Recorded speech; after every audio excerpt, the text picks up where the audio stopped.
the story they never wanted me to tell. And if you've ever been hurt by your own family, stay. Because this story is for you. I never thought I'd be sharing this with millions of people. I never expected to be the chosen one. Or more accurately, the forgotten one. In a family where everything was decided by legacy, appearances, and lies wrapped in polite smiles. They told me I didn't belong. They called me the extra daughter. And on the day of the will reading, for the grandmother who raised me with hugs, fresh muffins, and bedtime stories, they looked at me like I was the outsider. One uncle even said it to my face. You shouldn't be here. You're not a real Brooks. But then, the old attorney placed a folder on the table. He looked me dead in the eye, then turned to the entire room. Actually, he said, she's the only one who is. Silence. No one moved. No one breathed. Not because I had won, but because they realized she had seen everything. And they had just lost the very game they rigged. If you've ever been pushed out of your own family's story. If you've ever loved deeply, only to be met with doubt and cold shoulders. If you've ever been accused, just for standing up for someone you love, then this video is for you, because I'm about to tell you everything. The lies, the schemes, the stolen heirlooms, and how an ordinary woman like me made an entire legacy face the truth. This isn't a revenge story. This is about choices to love, to rise, to choose yourself. My name is Emily Brooks, and this is what really happened. When I walked into that conference room, I was already bracing for the cold. The soft gray coat I wore that day was the last birthday gift Grandma ever gave me, and I wore it like invisible armor. Everyone was already seated. Uncle Richard in his custom-tailored suit, face tight as ever, Aunt Melissa next to him, wearing that forced smile that barely covered the irritation in her eyes. Then there were my cousins, each one looking at me like I had crashed a private party. No one said hello, no one offered me a seat, and certainly, no one wanted me to stay. I sat down anyway. Grandma's attorney, Mr. Walter Granger, was the only one who looked at me with calm eyes. He gave me a small nod, as if to say, "You're exactly where you should be." Then he opened the folder on the table, pushed his glasses up the bridge of his nose, and began. "We are gathered today to carry out the final wishes of Mrs. Eleanor Brooks, whom I had the honor of representing for over 25 years. His voice was steady and warm, leaving no room for confusion or debate. I kept my eyes down, hands clenched tightly in my lap. No one in that room knew that just a week earlier, I was working night shifts at the hospice center. Changing sheets, transferring patients, holding trembling hands. Small, quiet work, honest work. I had never imagined stepping into the world of disputes, inheritances, or legal drama. But Grandma had seen it all coming, long ago. Walter turned to the first page and began reading, word for word. With a clarity I'll never forget, I, Eleanor Catherine Brooks, being of sound mind and body, hereby bequeath all my assets, including properties, financial accounts, corporate shares, and all personal and sentimental belongings, to my only granddaughter, Emily Rose Brooks. No one breathed. Aunt Melissa dropped her clutch. My cousin Lucas slammed a hand on the table. Uncle Richard shot to his feet, face flushed crimson. This is a joke. A manipulation. She tricked her? Walter didn't flinch. I understand your reaction, he said calmly. But Mrs. Brooks recorded the entire process of drafting this will. It's been signed, witnessed, and backed by psychological evaluations from 3 independent physicians. All of it has already been submitted to probate court. I sat still, not because I was afraid, but because I understood Grandma had anticipated all of this. And my job now was simply to hold the line, to protect her final promise. But the part that truly hurt wasn't their rage. It was the look in the eyes of people who once called me cousin, family, one of us. No one asked if I was okay. No one cared how I'd been living these past 6 years, showing up, caring for her, day in and day out. They only asked, why her? And in that moment, I knew, this was never just about a will. This was about truth, about values, about a woman who, even in her final days, had the clarity to choose love over loyalty, and character over blood. And I wasn't going to back down. I would tell every piece of it. The hidden items, the polite lies over Thanksgiving dinners, the truths they buried year after year, because this wasn't just a document. It was her final voice. And I would not let it be silenced. I left the conference room in silence. No one followed me. No one called out my name. The heavy door clicked shut behind me, like a final exclamation point on everything that had just happened. On the way home, Boston felt like a muted painting.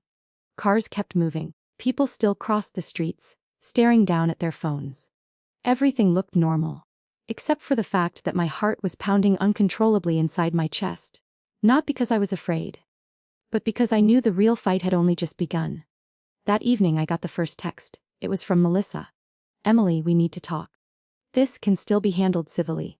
I didn't respond. A few minutes later, a call came from an unknown number. I let it ring. Then came the voicemail. My Uncle Richard's voice, low and laced with threat. "If you think you can walk away with everything without legal trouble, then you clearly don't understand how the law works." I sat down on the floor of my living room, right where Grandma used to knit, read, sip her tea, and I cried. Not because I was afraid of losing money, but because it broke my heart how they had turned her legacy into a bargaining chip. A thing to be fought over, bartered, manipulated, even weaponized. I remembered those late afternoons.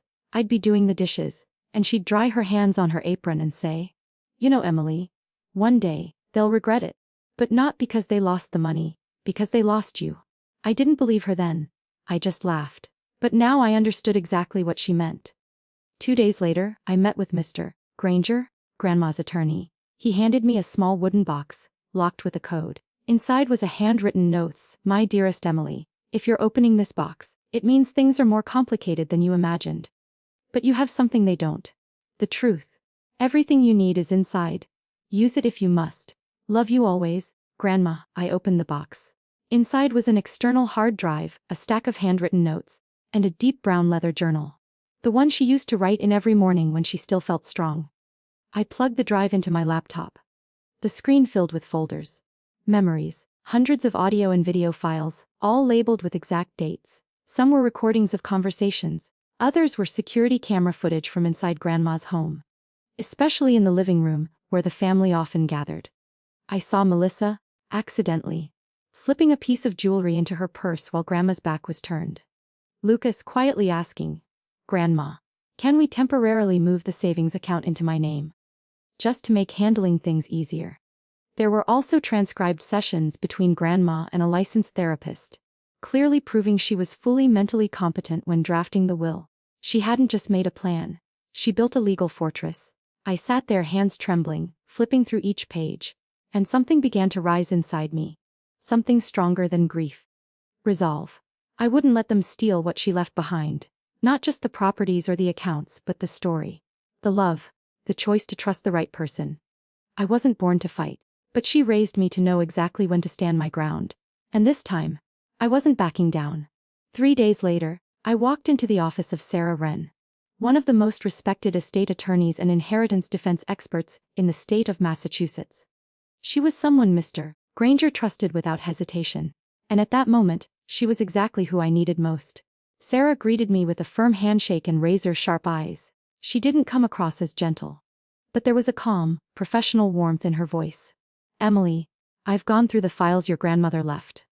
Honestly, I've never seen an estate this well prepared." I exhaled. Finally. She turned to her computer screen and opened a folder labeled, "Brooks Estate, Defensive Evidence Primary Round." "I'm not letting anyone touch her legacy, unless they make it through the legal firewall we're about to build," she said, eyes locked on the screen. "But I need you to stay steady. Because from here on out, the only weapon they have left is your reputation." And she was right. Within a week, the local media picked up the story. A tabloid headline read, "Nurse Granddaughter Gifted $1 Million Estate by 84-year Old Heiress, What's She Hiding?" One gossip blog shared a Facebook photo of me with the caption, "From hospice care to bank accounts. Talk about career moves."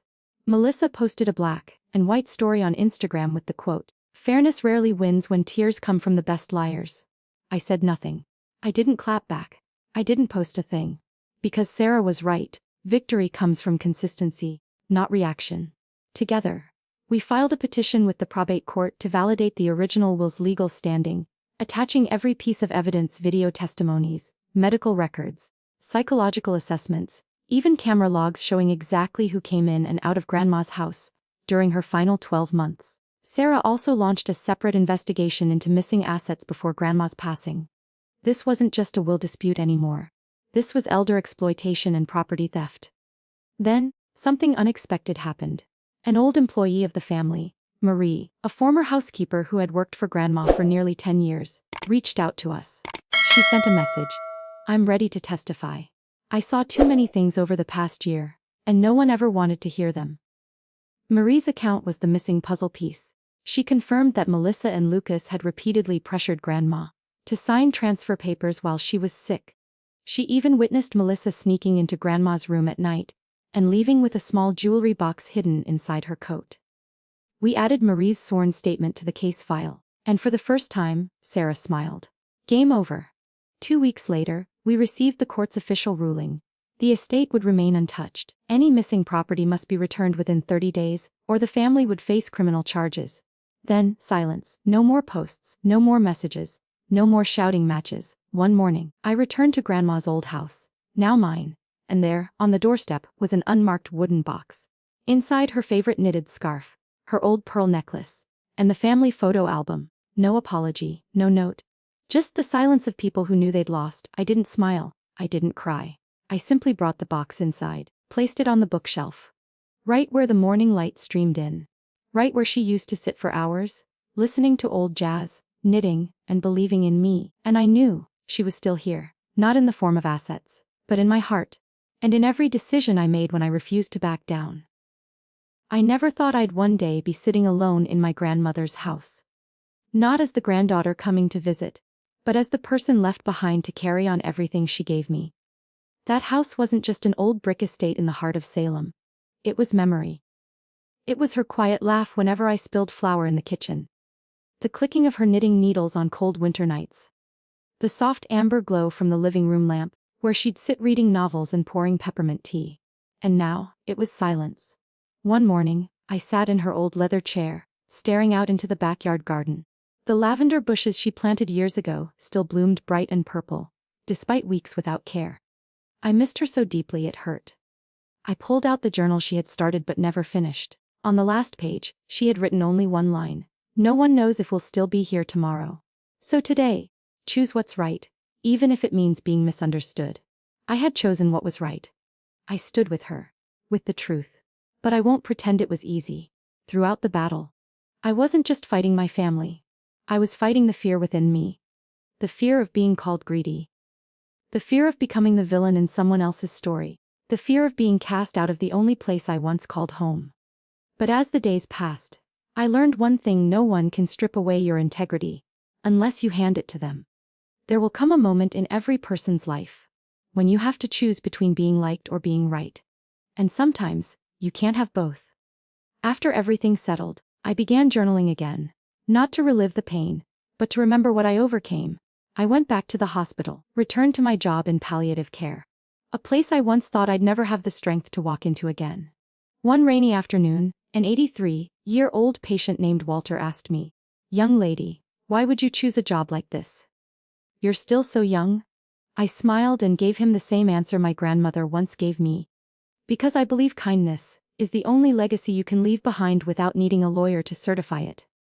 That evening, walking down the hospital hallway, I paused for a long while, and inside me, something quietly opened. It wasn't pride. It wasn't victory. It was peace. A kind of peace that doesn't come from winning, but from staying true to yourself, even when the world tries to knock you down. I started a blog, not about the inheritance, but about real moments, human connection, lessons from patience, the small, honest stories of people walking the final chapters of their lives, yet still choosing love. I called it The Last Light. Within weeks, it gained thousands of readers. But what moved me most weren't the comments saying, "You're so strong." It was messages like, "Your story made me call my mother after 2 years of silence." I used to think staying silent was noble, until I realized it made me disappear from my own life. And I realized, maybe the purpose of all this wasn't to win, but to pass on light. People don't grow by keeping everything intact. They grow by learning that some things will break, and we have to keep walking anyway, even if it means walking alone. I'm no longer Emily, the granddaughter of Eleanor Brooks. I'm Emily, the woman who lives honestly, writes truthfully, and knows the real value of family, when love isn't measured by inheritance. I first realized something wasn't right when Aunt Carla suddenly texted to cancel Sunday lunch, a tradition that had been almost sacred in our family for as long as I could remember. "This week, Grandma needs rest. The doctor advised limiting contact with immediate family, non-immediate family. I actually laughed, then stopped, because I realized they really were trying to turn me into a stranger. The first time I chalked it up to coincidence. The second time, I told myself maybe grandma was just tired. But by the third and fourth time, when a whole month passed without me being allowed a single private visit, I knew this wasn't a coincidence anymore. Every time I texted, the reply came not from grandma, but from someone else. Sometimes Carla, sometimes Aunt Jean, sometimes Uncle Michael. And always the same lines. She needs rest. She hasn't been lucid lately. We're taking good care of her. Don't worry. But it was the way they said. Wah. That sent a chill down my spine. I started hearing whispers that family dinners were still happening. A cookout at Uncle Michael's. A surprise 75th birthday for Grandma, hosted in the backyard. Everyone was there, except me. I only found out from a blurry Instagram story that my cousin Zoe posted and deleted minutes later. In the photo, Grandma sat in the garden, wearing the lavender cardigan I gave her last Thanksgiving. I didn't understand why they chose this way. Quietly erasing me from every gathering, yet still pretending to be polite. The final blow came with a phone call from Grandma's longtime physician. He had cared for her for over 20 years, and we used to get along well. But this time, his voice carried an edge of hesitation. Emily, I've received a formal request from your grandmother's temporary guardian to restrict your access to her. The stated reason is that your presence is emotionally destabilizing for her. My stomach dropped. Emotionally destabilizing? I repeated, trying to stay calm. Do you know who filed that complaint? He paused, then said quietly, it was Carla. She's claiming you're trying to manipulate your grandmother regarding her estate. It felt like a punch to the chest. All those years of love, care, the sleepless nights reading with her, the times I'd hum lullabies to help her sleep. All of it reduced to one phrase, manipulating for inheritance. I wasn't angry. I was hurt, so deeply I couldn't speak. I remembered the last time I'd seen Grandma alone. She was reading an old letter from Grandpa, her eyes red at the corners. I sat beside her, holding her hand, not saying a word. She looked at me and whispered, Emily, one day, people will say things about you that aren't true. But don't change. You're still you. And I'll always know that. That moment plays in my head now like a lifeline. Because even in a family where love could be conditional, where silence was used as a weapon, one person had seen me, truly seen me, without the lens of profit or pride. And I won't let them twist that. Not for money, not for legacy, but for the trust of the one person who loved me without conditions. Play ChatGPT. I didn't get a phone call, no message, no email, not a single word from the family. I only found out that Grandma Margaret had passed. From Ruth, the part-time nurse who cared for her during her final weeks. She called me Tuesday morning, her voice barely holding together. I know you should have been the first to hear this. She passed last night, at 11:20. Peacefully, quietly, I was with her.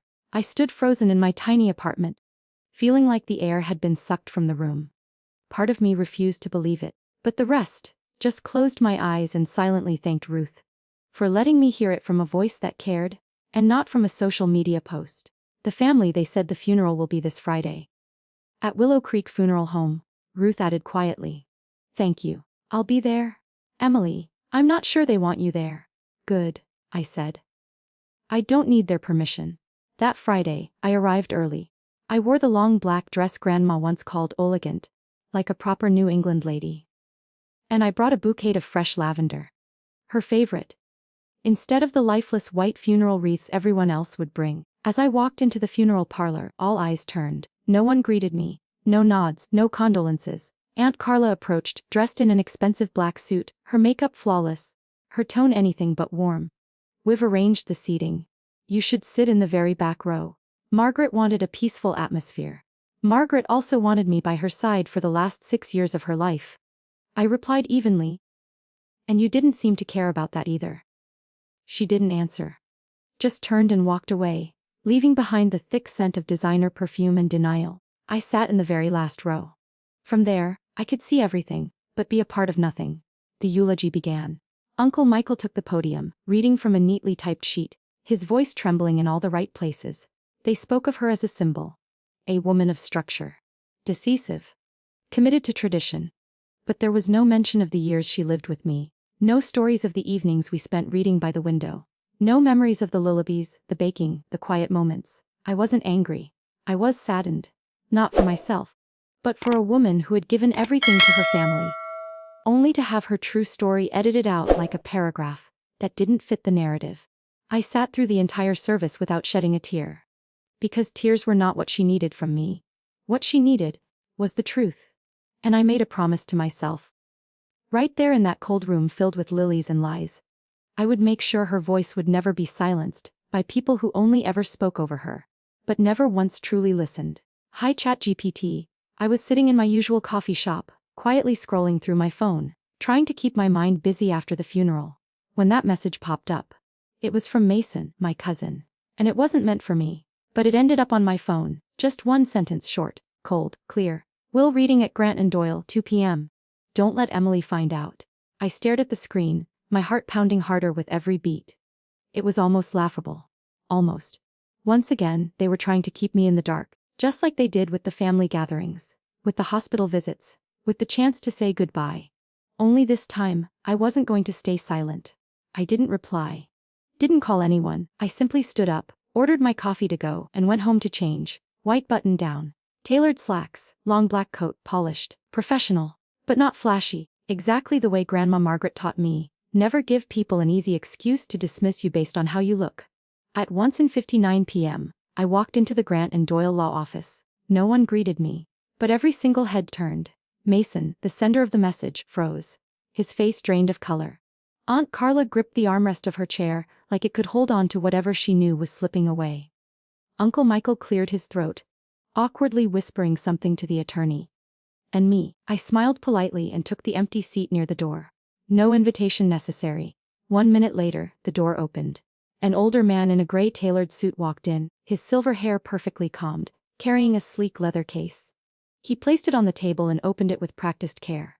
Good afternoon, he began, voice calm and firm. I'm Richard Doyle, personal attorney to Mrs. Margaret Delaney for the past 28 years. Today, I will be reading her final, legally binding will. Aunt Carla immediately raised her hand. Excuse me, but we were told Emily wasn't on the guest list. Mr. Doyle turned to her, then looked directly at me. Emily Delaney. Yes. I met his gaze without flinching. You are clearly named as a beneficiary. You belong here. The room froze. Someone inhaled sharply. Mason turned his face away. Rachel, my younger cousin, clenched the sides of her chair until her knuckles turned white. I didn't speak.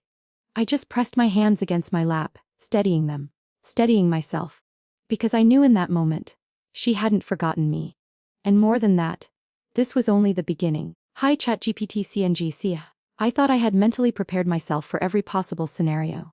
But the moment Mr.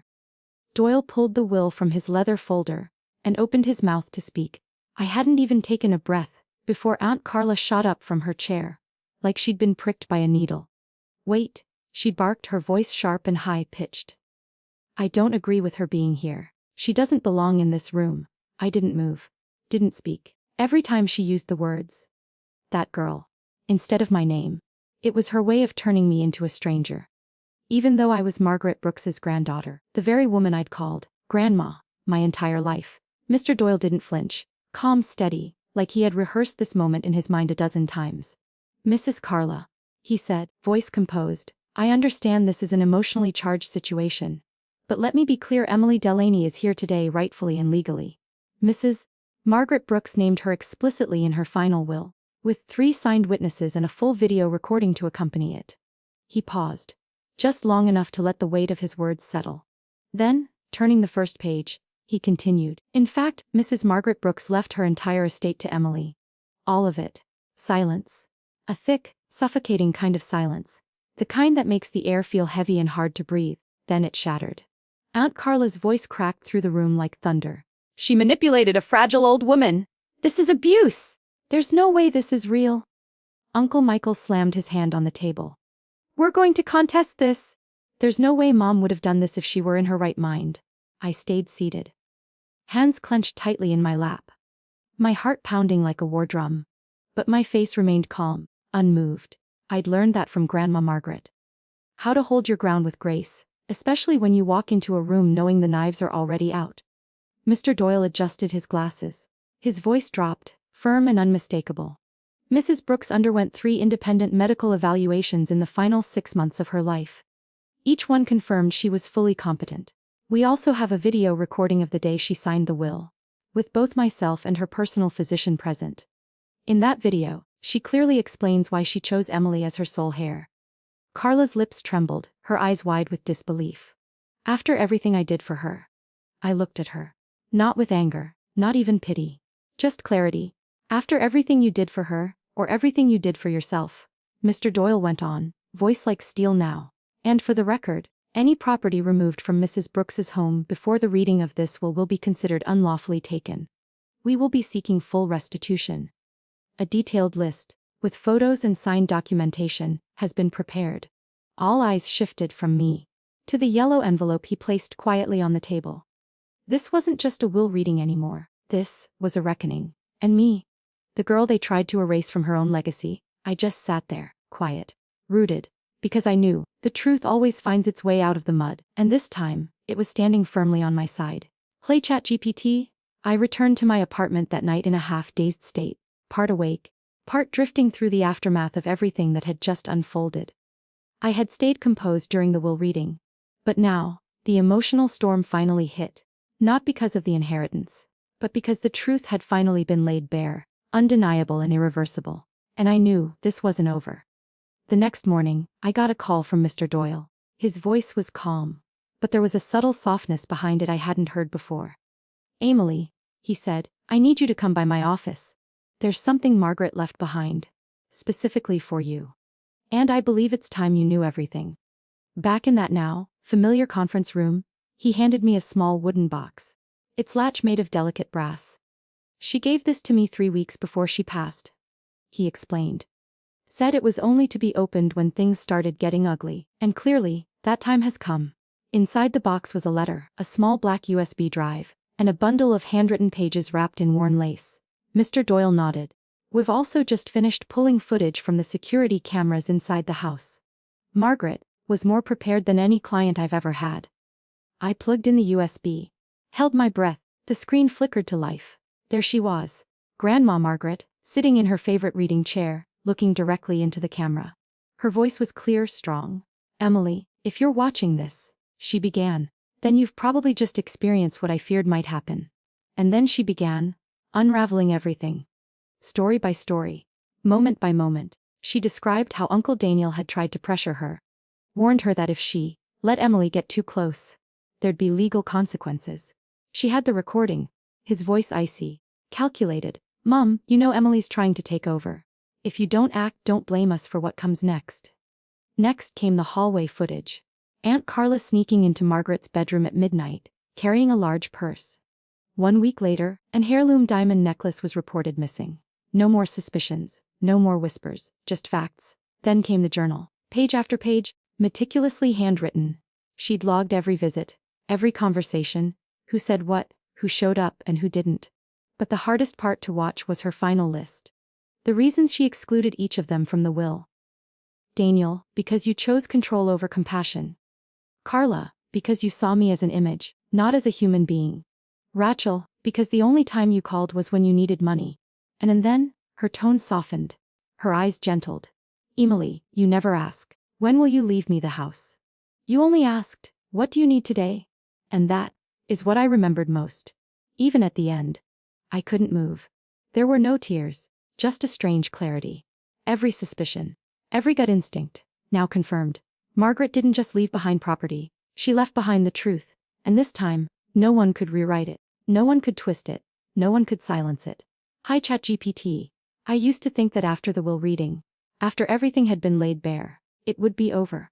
That my family, no matter how hurt or angry, would eventually accept the truth. I was wrong. So wrong.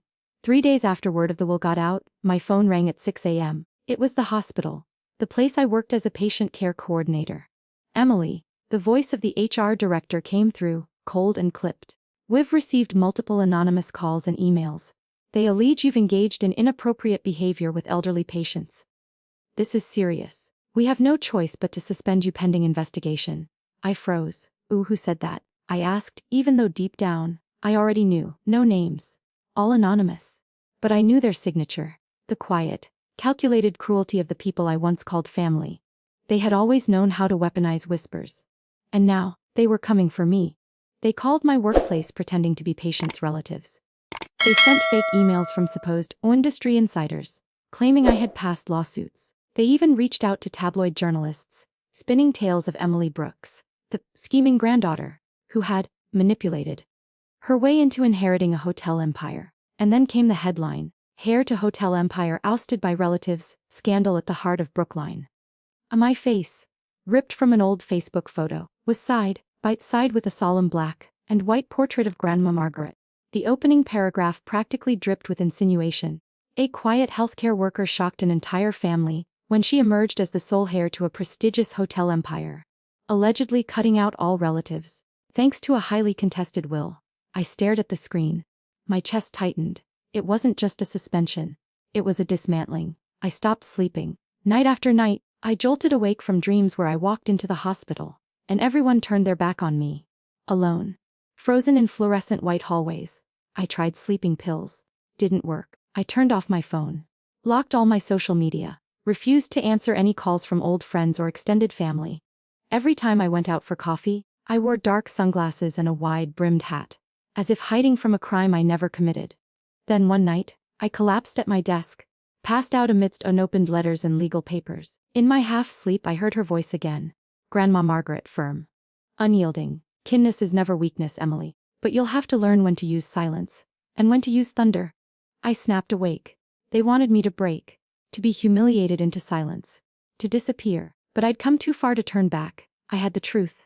I had the evidence. And this time, I wasn't going to stay silent. Hi ChatGPT. I sat by the window of my small apartment, watching the city lights flicker like the breath of some giant, indifferent beast. Cold and unfeeling.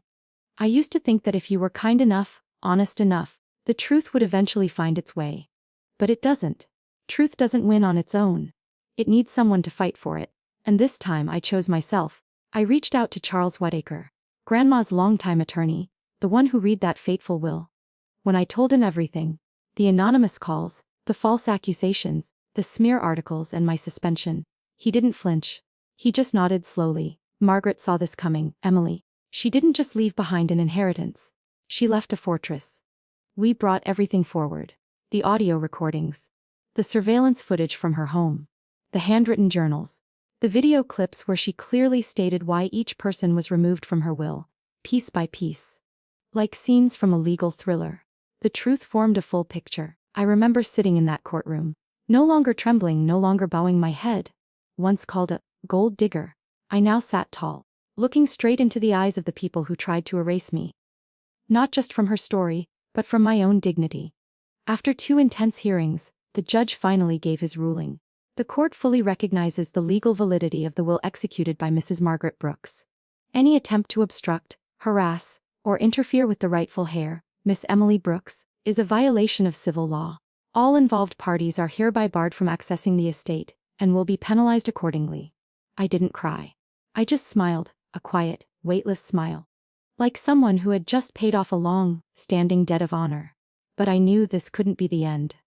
I couldn't simply hold on to Grandma's legacy, just to sit in bitterness. She wouldn't want that. So I followed my heart.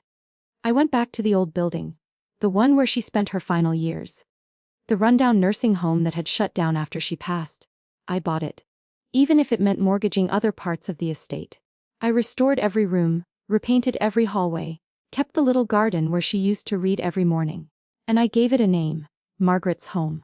A home for kindness. A place for the elderly who have no one left. A place where no one is a burden, and no one is forgotten. A place I hope she'd smile upon. Where her spirit would feel at peace. And the media came back. But this time, the headlines were different. From family outcast to founder of a senior care center in her grandmother's name. Emily Brooks didn't just win in court. She won with compassion. I didn't need applause. I just needed peace. And every morning, as I walked the halls of Margaret's home, passing elders sitting by the windows with soft smiles, I know, I'm living for the part of her that still believed in goodness. And that's the most beautiful kind of victory.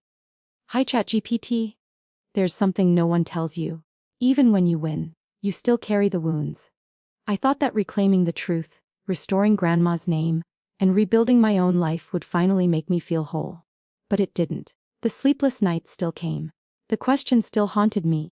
Why did they do that to me? Did I do something wrong? If I'd been softer, would things have turned out differently? Then one peaceful morning, sitting in the little garden behind Margaret's home, surrounded by laughter from the elderly residents, I realized something simple and profound. Forgiveness doesn't mean forgetting. It means no longer letting someone else's pain imprison you. I can't make them apologize. I can't change who they are. But I can choose to live lighter. Not for them, but for me. And I know I'm not the only one who's been hurt by those who share their blood. There are so many of us out there.